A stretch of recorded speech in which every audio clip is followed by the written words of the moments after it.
Hello दोस्तों, संध्या computer के YouTube channel में स्वागत है आपका।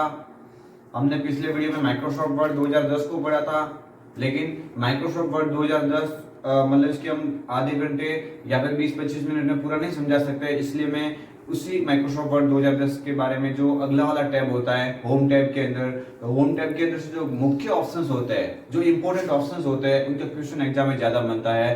तो मैं उन जो मुख्य ऑप्शंस होते हैं उनका मतलब इसकी एक अलग से वीडियो आपके सामने पेश कर रहा हूँ, और भी मैं इस वर्ड के बारे में बहुत सारे वीडियो बनाऊंगा ताकि आपके मतलब इसकी एक भी क्वेश्चन रॉन्ग नहीं हो एग्जाम में, है ना। तो चलिए मैं वीडियो को स्टार्ट करता हूँ। चैनल को सब्सक्राइब करते रहे, लाइक करते रहे, बेल आइकन पे क्लिक करें ताकि आने वाले हर नोटिफिकेशन के बारे में आपको जल्द पता चल सके, है ना। देखिए, आज बात हो रही है माइक्रोसॉफ्ट वर्ड 2010 के होम टैब की बात हो रही है। जो होम टैब होता है, होम मेन्यू होता है, उस होम मेन्यू के अंदर इसकी जो मुख्य ऑप्शंस है, एक्चुअली इसके अंदर कट कॉपी पेस्ट का वो तो आपको मालूम ही है क्या होता है, जैसे क्योंकि मैंने आगे वीडियो डाल दिया इसका। लेकिन इसके अलावा जो इंपॉर्टेंट और भी ऑप्शंस होते हैं जिनका क्वेश्चन पूछा जाता है, लेकिन अक्सर लोगों को मालूम नहीं होता कि ये क्या होता है, तो मैं इन ऑप्शंस के बारे में इसकी आज वीडियो बना रहा हूँ। ठीक है, ध्यान से देखना। यहाँ पे देखिए, होम टैब होता है,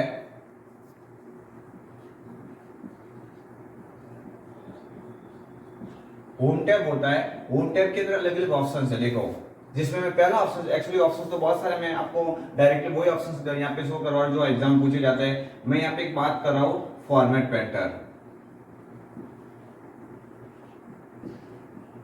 यहाँ पे मैं बात कर रहा हूं अभी फॉर्मेट पेंटर की। देखो क्या होता है एग्जाम में, सीधा सा क्वेश्चन इसका कैसे बनता है मैं बता देता हूं आपको कि निम्न में से वह कौन सा मतलब इसकी प्रोग्राम है, या निम्न में से वह कौन सा ऑप्शन है जो किसी फॉर्मेटिंग को नॉर्मल वर्ड के ऊपर लागू करता है। मान के चलिए कि यहाँ पे एक दो नाम लिखे हुए, जैसे एक नाम लिखा हुआ यहाँ पे हार्डवेयर नाम लिखा हुआ, आपने अपने एप्लीकेशन के अंदर आपने एक हार्डवेयर नाम लिखा हुआ है, और एक वहां पे लिखा हुआ है जिसकी मान के चलो मैं उदाहरण दे रहा हूं, एक लिखा हुआ है सॉफ्टवेयर लिखा हुआ है। देखिए, इस हार्डवेयर नामक टेक्स्ट की या हार्डवेयर नामक नाम की वजह से उन्होंने एडिटिंग की हुई है। इसकी इन्होंने क्या की हुई है, एडिटिंग की हुई है। अब ये एडिटिंग तो उन्होंने ऑप्शंस का इस्तेमाल करके की है, लेकिन हमारे पास एक सॉफ्टवेयर नाम पड़ा है, वो एकदम नॉर्मल है, उसके ऊपर किसी भी प्रकार की कोई एडिटिंग नहीं है। तो मान के चलिए किसी ने बोला कि ये हार्डवेयर नाम की जो पूरी एडिटिंग है, यानी हार्डवेयर वर्ड के ऊपर जो एडिटिंग की हुई है, वही एडिटिंग डायरेक्टली आप सॉफ्टवेयर के ऊपर लागू करना चाहते हो, तो किस ऑप्शंस का उपयोग करेंगे, ये क्वेश्चन एग्जाम में कई बार पूछा जाता है। यानी निम्न में से वह कौन सा ऑप्शन है, या होम टैब का मतलब इसकी वह इच्छा जो किसी फॉर्मेटिंग को नॉर्मल वर्ड के ऊपर लागू करने में सहायता करता है। ये क्वेश्चन एग्जाम में बन भी गया, आपको याद रखना है। तो आपको याद रखना है ये कौन सा ऑप्शन है, फॉर्मेट पेंटर। शॉर्टकट की देखो, कंट्रोल प्लस शिफ्ट प्लस सी, यानी कंट्रोल सी तो केवल किसकी होती है, कॉपी की होती है, लेकिन आप फॉर्मेट पेंटर यानी उसकी फॉर्मेटिंग लागू करना चाहते हो, तो आप क्या करोगे, वहां पे फॉर्मेट पेंटर के लिए उसकी कौन सी शॉर्टकट दबाओगे, कंट्रोल शिफ्ट के साथ में सी दबाओगे, है ना। ये भी आप याद रखना, यानी इस ऑप्शन का उपयोग आप इस टाइप से देख सकते हो, है ना। यानी इसका जो क्वेश्चन, यह कमांड किसी फॉर्मेटिंग को, यह कमांड किसी फॉर्मेटिंग को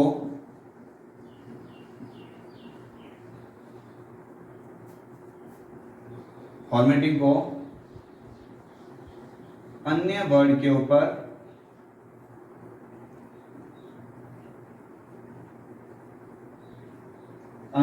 ऊपर लागू करता है। एग्जाम में कई बार क्वेश्चन बन गया इसका, आप याद भी रखना। निम्न में से वह कौन सा प्रोग्राम है, निम्न में से वह कौन सा कमांड है जो किसी फॉर्मेटिंग को अन्य वर्ड के ऊपर लागू करने में मदद करता है। तो नाम अब याद रखना, क्या नाम है इसका, फॉर्मेट पेंटर है। शॉर्टकट की जिसकी क्या है, कंट्रोल शिफ्ट के साथ में सी आप दबाओगे कीबोर्ड से, ठीक है। नेक्स्ट, और भी इसके बारे में एप्लीकेशन है, आपको मालूम ही है फॉन्ट क्या होता है। फॉन्ट आप कंप्यूटर के अंदर जो लिखते हो, आप कंप्यूटर के ऊपर कोई जो भी लिखते हो, जैसे आपने कोई मतलब इसकी यहाँ पे एक नाम लिखा, जिसकी मान के चलिए आपने यहाँ पे नाम लिखा, जिसकी स्कूल नाम लिखा, तो जो मतलब इसकी आप इसको मतलब इसकी कैरेक्टर बोलेंगे, अक्षर बोलेंगे, लेकिन आपको याद रखना है आपको याद रखना है कि जो ये मतलब इसकी कैरेक्टर जो आप लिखते हो, जो राइटिंग होती है, वो राइटिंग मतलब इसकी आपको याद रखना है कि ये मतलब इसकी राइटिंग लिखी जाती है ना, वो वाले मतलब इसकी फॉन्ट कहलाती है। आप जो भी अक्षर लिखते हो, अक्षरों को आप इस एप्लीकेशन के लिखे हो अक्षरों को आप फॉन्ट कह सकते हो। तो ये भी आपको याद रखना है। इसमें अलग अलग ऑप्शंस होते हैं, फॉन्ट होती है, फॉन्ट स्टाइल होती है ना, और फॉन्ट साइज होती है। जो अक्षर होते हैं छोटे बड़े, वो तो आप फॉन्ट की साइज से मतलब क्या कर सकते हो, फॉन्ट की साइज से मतलब उसको बड़े कर सकते हो। फॉन्ट स्टाइल कौन कौन सी होती है जो आपके एग्जाम में एवरी टाइम पूछी जाती है? फॉन्ट स्टाइल, जैसे आपने मतलब इसकी यहाँ पे एक नाम लिखा है, स्कूल नाम लिखा है, तो उसी स्कूल नाम के ऊपर मतलब इसके अगर फॉन्ट स्टाइल लागू करना है, जैसे आपने स्कूल नाम के ऊपर बोल्ड एक होती है, फॉन्ट स्टाइल का नाम है इसकी, बोल्ड मैंने यहाँ पे लिख दिया। क्वेश्चन आ सकता है बोल्ड क्या है, तो बोल्ड एक फॉन्ट स्टाइल का प्रकार है। तो बोल्ड, अगर इस स्कूल के ऊपर बोल्ड अगर मैं फॉन्ट स्टाइल लागू करूंगा तो ये कैसा बोल्ड दिखने में होगा, यानी बोल्ड का मींस वहां पे ये अक्षर क्या हो जाएगा, थोड़ा गहरा हो जाएगा। जैसे कि अगर स्कूल नॉर्मल लिखा हुआ था तो वो थोड़ा मतलब इसकी हाईलाइट हो जाएगा। मतलब कहने का मतलब ये हुआ कि वो वर्ड मतलब इसकी थोड़ा डार्क दिखेगा हमें, क्योंकि इसके ऊपर हमने कौन सी फॉन्ट स्टाइल लागू की है, बोल्ड। तो ये भी आपको याद रखना है कि एग्जाम में जो पूछे जाने वाले जो इंपॉर्टेंट मतलब इसकी फॉन्ट स्टाइल के टाइप से मैं 2-3 यहाँ पे लिख देता हूं ताकि वो एग्जाम में आपको मदद करेगा। ठीक है, ये भी आप देखना है यहाँ पे ध्यान से थोड़ा देखो। फॉन्ट स्टाइल, फॉन्ट तो बहुत सारी होती है, फॉन्ट बहुत सारी होती है, फॉन्ट की मतलब इसकी संख्या हजारों में हो सकती है। तो इतने सारे मतलब इसकी फॉन्ट तो एक साथ याद रखना मुश्किल होता है, लेकिन फॉन्ट स्टाइल होती है वो काफी कम होती है, तो उसको आप आसानी से याद रख सकते हो। तो आपको याद रखना है, अगर मतलब इसकी फॉन्ट स्टाइल आप याद रखोगे तो फॉन्ट स्टाइल के अलावा जो क्वेश्चन बनेगा तो वो सारी की सारी फॉन्ट ही तो होगी। तो ये आपको याद रखना है कि फॉन्ट होती है वो बहुत सारी होती है। फॉन्ट जैसे कि मतलब इसकी देखो, एरियल होती है, अल्जेरियन होती है, टाइम्स न्यू रोमन होती है, तो ये सारी फॉन्ट कहलाती है। लेकिन फॉन्ट स्टाइल कौन कौन सी होती है? फॉन्ट तो वो ही रहती है, लेकिन फॉन्ट के ऊपर थोड़ी मतलब इसकी स्टाइल जो होती है वो थोड़ा अलग अलग हो जाती है। तो फॉन्ट स्टाइल की मैं बात करूं यहाँ पे, फॉन्ट स्टाइल की, फॉन्ट स्टाइल कौन कौन सी होती है देखो। जैसे पहला जो ऑप्शन मैं यहाँ पे लिखता हूं, बोल्ड। बोल्ड, बोल्ड एक क्या है, बोल्ड एक फॉन्ट स्टाइल का प्रकार है। इसमें कोई अक्षर होते हैं वो नॉर्मल लिखे हुए होते हैं, तो अगर बोल्ड इसके ऊपर लागू कर देते हैं हम फॉन्ट स्टाइल, तो वो वाले अक्षर क्या हो जाते हैं, थोड़े गहरे हो जाते हैं, थोड़े डार्क दिखने लगते हैं। इसकी शॉर्टकट की जो होती है कंट्रोल के साथ में बी होती है, यानी कंट्रोल के साथ में आप बी दबाओगे तो भी फॉर्मेट यहाँ पे मतलब ये लागू हो जाएगा फॉन्ट स्टाइल के अंदर, बोल्ड। नेक्स्ट देखो, फॉन्ट स्टाइल में आप देख सकते हो इटैलिक होता है। इटैलिक क्या होगा, क्या होगा इटैलिक? देखो इटैलिक के अंदर जैसे आपने नाम लिखा है, स्कूल नाम लिखा हुआ है, एक नॉर्मल आपने एक स्कूल नाम लिखा हो, इसी स्कूल के ऊपर अगर आप फॉन्ट स्टाइल इटैलिक लागू करेंगे तो ये स्कूल नाम कैसा हो जाएगा, ऐसे तिरछा हो जाएगा। ये वाला मतलब इसकी थोड़ा ऐसे तिरछा हो जाएगा, मतलब पर्सनल मतलब इसकी थोड़े तिरछे फॉर्मेट लिखने के लिए आप किसका यूज करेंगे, किस फॉन्ट स्टाइल का उपयोग करेंगे, तो इटैलिक होता है। इसकी शॉर्टकट की जो होती है कंट्रोल के साथ में आई होता है। नाम से पता लगा, बी बोल्ड, आई इटैलिक, ये भी आपको याद रखना है। इसके अलावा देखो आप देख सकते हो और भी फॉन्ट स्टाइल जो मतलब एग्जाम में पूछी जाती है ज्यादातर, वो मैं लिखाऊंगा यहाँ पे।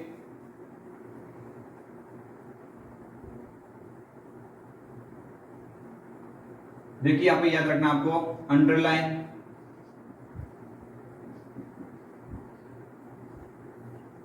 अंडरलाइन भी एक मतलब इसकी देखो आप एडिटिंग टाइप्स में आप यूज कर सकते हो। यानी अंडरलाइन के अंदर क्या होता है, जैसे आपने स्कूल नाम लिखा, उस स्कूल नाम के नीचे लाइन लगानी हो, ऐसे ही अंडरलाइन का आप समझते हो, लाइन लगानी हो तो आप क्या करेंगे, मतलब इसकी कंट्रोल यू दबा सकते हो या फिर आप अंडरलाइन ऑप्शंस के ऊपर क्लिक करके इसे ऑप्शंस का इस्तेमाल कर सकते हो, है ना। ये भी आप याद रखना। इसके अलावा नॉर्मल होती है, नॉर्मल फॉन्ट स्टाइल आपको मालूम ही है, जो हम साधारण अक्षरों में लिखते हैं वो मतलब इसकी यूज ले सकते हैं, वो मतलब इसकी आप देख सकते हैं एक बार। लेकिन आपको याद रखना है कि बोल्ड, इटैलिक, अंडरलाइन, इन ये जो 3 मैंने फॉन्ट स्टाइल लिखी है, ये 3 फॉन्ट स्टाइल काफी आपको ज्यादा मदद करेगी एग्जाम में। इसके अलावा भी आपको याद रखना है, मैं आगे और भी वीडियो बनाऊंगा उसमें मतलब इसकी स्पेशल फॉन्ट स्टाइल का टॉपिक में लेके आऊंगा आपके सामने। लेकिन अभी आपको याद रखना है बोल्ड, इटैलिक, अंडरलाइन, इसके अलावा जैसे नॉर्मल है, रेगुलर फॉन्ट स्टाइल है, ये सारे मतलब इसकी फॉन्ट स्टाइल के टाइप्स है जो आपको मतलब इसकी जो फॉन्ट ली हुई होती है उस फॉन्ट के ऊपर नॉर्मल स्टाइल अलग अलग टाइप से आपको शो करती है। देखिए यहाँ तक आप लिखिए, बाद में दूसरा और भी लिखवाता हूँ। इसके अलावा देखो आपको याद रखना है इसमें और भी होम टैब के अंदर मतलब इसके मुख्य मतलब इसकी ऑप्शंस होता है जो आप देखना यहाँ पे। एक मतलब इसकी आपको मिलेगा होम टैब के अंदर क्लियर फॉर्मेटिंग, क्लियर फॉर्मेटिंग। ये क्लियर फॉर्मेटिंग ऑप्शंस कैसा, देखो आपको ये यहाँ पे लिखा हुआ मिलेगा और इसके पीछे पास में इरेजर मिलेगा, ये ऐसे दिखने में मतलब इसकी ऑप्शंस होता है ना। आपको याद रखना है कि क्लियर फॉर्मेटिंग का उपयोग क्या होता है। होम टैब के अंदर ये इंपॉर्टेंट ऑप्शन है क्लियर फॉर्मेटिंग। क्लियर फॉर्मेटिंग का कार्य क्या होता है आपको याद रखना है कि आपने किसी वर्ड के ऊपर फॉर्मेटिंग लागू की हुई है, जैसे आपने किसी वर्ड की सजावट की है, फॉर्मेटिंग की है, एडिटिंग की है, उस अक्षर के ऊपर आपने कलर दिया है, शैडो दिया है, रिफ्लेक्शन दिया है, अलग अलग टाइप से उसकी पूरी सजावट की है, उसी मतलब इसकी पूरी फॉर्मेटिंग को साफ करना हो एक साथ, जैसे उसको एकदम नॉर्मल वर्ड में वापस लाना हो, तो आप किस एप्लीकेशन यानी किस ऑप्शंस का आप उपयोग करेंगे, आपको याद रखना है उसका नाम होगा क्लियर फॉर्मेटिंग। ये भी क्वेश्चन बना हुआ है, निम्न में से वह कौन सा मतलब इसकी ऑप्शंस है या निम्न में से वह कौन सा मतलब इसकी आप कह सकते हैं मतलब इसकी प्रोग्राम्स कह सकते हैं, कमांड कह सकते हैं, है ना। ये भी आप याद रखना कि निम्न से वह कौन सा कमांड है, निम्न से वह कौन सा ऑप्शन है जो किसी फॉर्मेटिंग को साफ करना है यानी किसी फॉर्मेटिंग को क्लियर करने के उद्देश्य से काम में लिया जाता है, तो उसका नाम क्या है, क्लियर फॉर्मेटिंग। किसी फॉर्मेटिंग को क्लियर करने में उपयोगी आप कह सकते हो। सीधा सा एग्जाम में क्वेश्चन बनेगा, निम्न में से वह कौन सा ऑप्शन है जिसके माध्यम से किसी फॉर्मेटिंग को साफ किया जा सकता है, तो आपको ऑप्शन में मिलेगा क्लियर फॉर्मेटिंग। जिस प्रकार फॉर्मेट पेंटर किसी फॉर्मेटिंग को लागू करता है उसी प्रकार क्लियर फॉर्मेटिंग उसी लागू की हुई फॉर्मेटिंग को साफ करता है, ये भी आप याद रखना।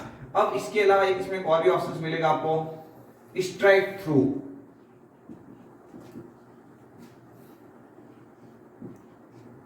स्ट्राइक थ्रू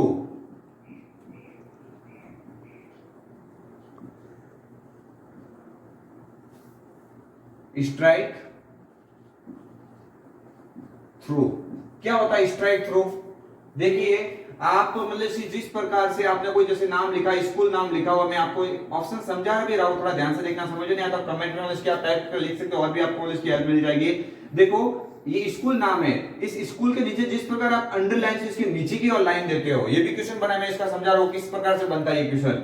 जिस प्रकार से ये कोई एक स्कूल नाम लिखा हो, इसके नीचे की ओर कोई नाम लिखा है, नीचे की ओर कोई लाइन लिखने के लिए, नीचे की ओर लाइन खींचने के लिए आप अंडरलाइन ऑप्शंस का उपयोग करते हो, उसी प्रकार में आपको याद रखना है कि कोई नाम लिखा हुआ है, जैसे स्कूल नाम लिखा हुआ है, उसी स्कूल नाम को बराबर 20 में से काटना हो, 20 बराबर 20 में इसकी रेखा खींचनी हो, तो कौन सा एप्लीकेशन वहां पे उपयोग में लेंगे हम, कौन सा इसके ऑप्शन उपयोग में लेंगे, उसका नाम है स्ट्राइक थ्रू।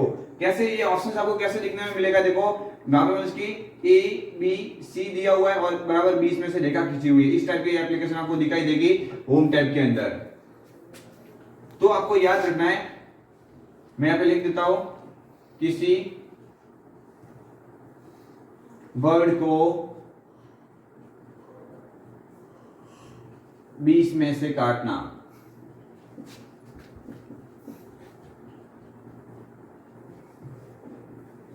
ये भी आप याद रखना। एक प्रकार से मतलब इसकी ये आप कह सकते हो मतलब इसकी एक किसी वर्ड को 20 में से कट करने के लिए इस प्रोग्राम या फिर इस मतलब इसके ऑप्शंस का उपयोग में हम काम ले सकते हैं, ये भी आप थोड़ा देखना है ना। ये बहुत इंपॉर्टेंट क्वेश्चन कैसे बनता है इसका, देखो मैं एक बार बना था आरएसएट में बना था, आगे भी और भी कंपटीशन एग्जाम में बन सकता है, ट्रिपल में बना हुआ है। देखो कैसे बना था कि निम्न में से वह कौन सा ऑप्शन है या निम्न में से वह ऑप्शन जो किसी वर्ड को बराबर 20 में से रेखा खींचता है, यानी उस वर्ड के बराबर 20 में से मतलब कट करके रेखा खींचता है, तो उसमें ऑप्शंस में दिया था, ए पे अंडरलाइन दे दिया था, बी पे स्ट्राइक थ्रू दिया था, सी पे और भी मतलब इसकी सब स्क्राइब और डी पे सुपर स्क्राइब दे सकते। चार आपको ऑप्शंस मिलेंगे, उसमें से याद रखना किसी वर्ड को 20 में से कट करना हो तो उस 20 में से कट करने के लिए आप किस ऑप्शन का उपयोग करेंगे, स्ट्राइक थ्रू का। मैं आपको होम टैब की वो ओनली फॉर ऐसे कि ऑप्शंस के बारे में शो करवा रहा हूं जो आपको एग्जाम में काफी अच्छे से मतलब क्वेश्चन मतलब देखने को मिलते हैं। एक्चुअली होम टैब के अंदर बहुत सारे ऑप्शंस होते हैं जो मतलब इसकी आपको मतलब इसकी मिलेगी वहां पे, लेकिन वो इजी है। कट कॉपी पेस्ट का तो आप ऑलरेडी जानते हो, मैंने आगे वीडियो भी डाला हुआ है। लेकिन ये ऐसे मतलब इसके ऑप्शंस है जिनके बारे में क्वेश्चन बनता है और आपका एक्चुअली वहां पे थोड़ा गलत हो जाता है ना, तो ये आप थोड़ा ध्यान से देखना ताकि आपको एग्जाम में अच्छी मदद मिलेगी। नेक्स्ट देखो, एक होता है सबस्क्राइब्ड, सबस्क्राइब्ड, और एक होता है मतलब इसकी सुपरस्क्राइब्ड। ये भी दोनों मतलब इसकी इंपॉर्टेंट ऑप्शन है, सबस्क्राइब्ड और सुपरस्क्राइब्ड। क्या होता है देखो इसके अंदर, सबस्क्राइब्ड देखो आपको इस टाइप से देखने को मिलेगा, x दिया हुआ होगा और नीचे की ओर 2 लिखा हुआ होगा। सुपरस्क्राइब्ड में क्या होगा, x दिया हुआ होगा और ऊपर की ओर, ये आपको मतलब इसकी होम टैब के अंदर ऐसा एप्लीकेशन आपको यानी ऐसा मतलब इसके ऑप्शन आपको देखने को मिलेगा, है ना। इन दोनों से होता क्या है, जैसे मान के चलिए आपको कोई मतलब इसकी मैथमेटिकल एक्सप्रेशन के अंदर, आपको जैसे मैथमेटिकल एक्सप्रेशन के अंदर जैसे कि आपको मतलब जैसे कि x की घात लगानी है प्लस जैसे ऐसा प्लस वो लिखना है y का स्क्वायर x का स्क्वायर, तो ये मतलब कि आप y तो लिख लोगे नॉर्मल कीबोर्ड से, लेकिन y के ऊपर आपको 2 लिखना है। तो ये ऊपर की ओर आपको इसकी वर्ड लिखने के लिए आप किस ऑप्शन का उपयोग करेंगे, सुपरस्क्राइब्ड का। ऊपर की ओर किसी वर्ड के ऊपर की ओर कोई नॉर्मल टेक्स्ट लिखना हो तो आप क्या उपयोग करेंगे वहां पे, सुपरस्क्राइब्ड का। जबकि जैसे आपने मतलब इसकी CO2 लिखा है तो CO के बजाय 2 तो नीचे की ओर लिखा जाता है, तो ये 2 का मतलब इसकी किसी एप्लीकेशन में आप कैसे लिखोगे, तो आपको याद रखना है कि CO के बजाय 2 अगर आप नीचे लिखना चाहते हो तो इस नीचे वाले वर्ड्स के लिए आप किस ऑप्शन के ऊपर क्लिक करेंगे, पहले सबस्क्राइब के ऊपर। यानी सबस्क्राइब का मतलब किसी नॉर्मल वर्ड के नीचे की ओर लिखना और सुपरस्क्राइब का मतलब किसी वर्ड के ऊपर की ओर को लिखना हो आपको, तो आप इस ऑप्शन का उपयोग कर सकते हैं। जैसे आपको इसकी H2O नाम लिखना है तो H2 लिख दिया, अब 2 तो आप इस नीचे लिखोगे, बाद में O बड़ा लिखोगे, तो आपको याद रखना है ये 2 मतलब नीचे की ओर किस ऑप्शन से लिखा जाएगा, तो आपको याद रखना है जब आपने H लिखा अभी आप 2 आप लिखना चाहते हो तो उससे पहले आप क्या करोगे, मतलब वहां पे सबस्क्राइब का उपयोग करेंगे। तो ये भी आपको ध्यान से देखना है ना, सबस्क्राइब और सुपरस्क्राइब काफी इंपॉर्टेंट ऑप्शन है। चलिए तो देखो यहाँ पे मैं वीडियो को मतलब इसकी यहाँ पे एक बार देखना थोड़ा कि वीडियो काफी लंबा बन जाएगा, इसलिए मैं यहाँ पे मतलब इसकी ये 2 एप्लीकेशन यहाँ तक मैं मतलब इसको होल्ड करता हूँ। ये वीडियो आज हम यहाँ तक ही रखेंगे क्योंकि मतलब वीडियो काफी लंबा बन जाएगा, और भी इसके बारे में कोई इंपॉर्टेंट इसके पॉइंट्स होंगे तो उसके लिए मैं दूसरा आपके सामने वीडियो लेके आऊंगा। आज मैंने जो भी पढ़ा है ये 4 से 5 मतलब इसके ऑप्शन है, ये आपको एग्जाम में एनी टाइम पूछे जाते हैं, इसलिए मैं इसका अलग से एक वीडियो बनाया है ना मैंने आपके लिए। तो चलिए मैं यहाँ पे वीडियो को होल्ड करता हूँ। Thank you for watching my channel.